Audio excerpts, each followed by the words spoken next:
ဒါပေမဲ့မထင်မှတ်ပဲလိန်လေသူကညင်းလိုက်ပါတယ်လိန်လေသူကဂယူးဆိုင်ပြတဲ့စကားအနှဲငယ်နဲ့ကွီနန်တော်ကြီးရဲ့ယုံကြည်မှုကိုအပြည့်အဝရယူလိုက်ပါတယ်နောက်တစ်ဆင့်ကတော့အသက်အန္တရာယ်ဖြစ်စေမယ့်အကွက်ပါပဲသူကအဖွားအိုကို credit card တစ်ခုဖွင့်ခိုင်းလိုက်တာပါလိန်လေသူကကတ်လုတ်ပေးတဲ့ commission ခပဲယူတာပါလို့လိန်ပြောတယ် credit card ရောက်လာရင်လည်းအသက်သွင်းစရာမလိုပဲချက်ချင်းညှက်ပစ်လိုက်ရုံပဲလို့ပြောပါတယ်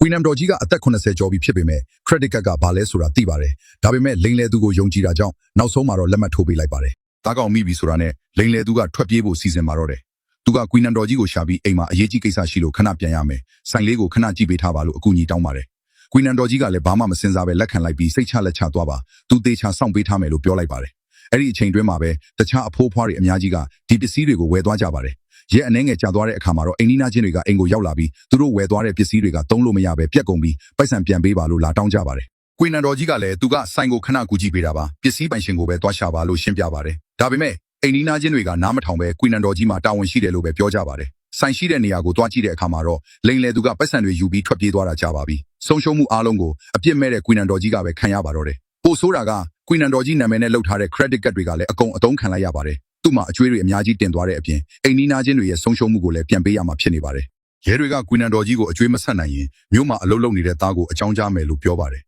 သားဖြစ်သူကကွီနန်တော်ကြီးရဲ့အားနည်းချက်ပါပဲသူကဒီကိစ္စကြောင့်သားရဲ့အနာဂတ်ထိခိုက်မှာကိုမလိုလားပါဘူးကွီနန်တော်ကြီးမျှော်လင့်ချက်ကုန်နေတဲ့အချိန်မှာပဲလိန်လေသူကဖုံးဆက်လာပါတယ်လိန်လေသူကအဖြေတစ်ခုပေးပါတယ်အဲ့ဒါကတော့အဖွားသာတည်သွားရင်အကျွေးတွေအကုန်ကျေသွားမှာဖြစ်တယ်လို့သားကိုလည်းမထိခိုက်တော့ဘူးလို့ပြောတာပါနောက်တစ်နေ့မှာတော့ကွီနန်တော်ကြီးဟာပုံမှန်ဆိုရင်နှမျောလို့မဝစ်ရဲတဲ့အဝတ်အစားတွေကိုဝတ်ဆင်ပြီးကိုအဆုံးစီရင်ဖို့လုပ်ပါတယ်တန်လန်းပေါ်ခုံချကန်ဒီမှာပဲအဝါရောင်စာရွက်လေးကိုတွေ့လိုက်တာပါဒါဟာကလဲစားချေရေးအဖွဲ့ကခြံထားခဲ့တဲ့အကူအညီတောင်းခံစာပါပဲအဲ့ဒီနောက်မှာတော့အစကမြင်ကွင်းအတိုင်းဖြစ်လာတာပါစိတ်သက်ကြနေတဲ့ကွီနန်တော်ကြီးကိုနေရာချပေးပြီးတဲ့နောက်ကလဲစားချေရေးအဖွဲ့ဟာအရေးပေါ်အစည်းအဝေးလုပ်ပါတယ်လိန်လေသူအဖွဲ့ကအထီးကျန်တဲ့အဖိုးအဖွားတွေကိုပဲပြစ်မှတ်ထားပြီးသူတို့ရဲ့ကျင်နာတက်မှုကိုအသုံးချကလိန်လေတာပါကလဲစားချေမှုပထမအဆင့်ကတော့သူတို့နောက်ထပ်သွားမဲ့ရွာကိုရှာဖို့ပါပဲဒါဟာတော်လန်ကြီးအဖွဲ့အတွက်တော့မခဲရင်ပါဘူးသူတို့ကကွန်ပျူတာစနစ်ကနေတဆင့်လိန်လေသူအဖွဲ့ကိုချက်ချင်းရှာတွေ့သွားပါတယ်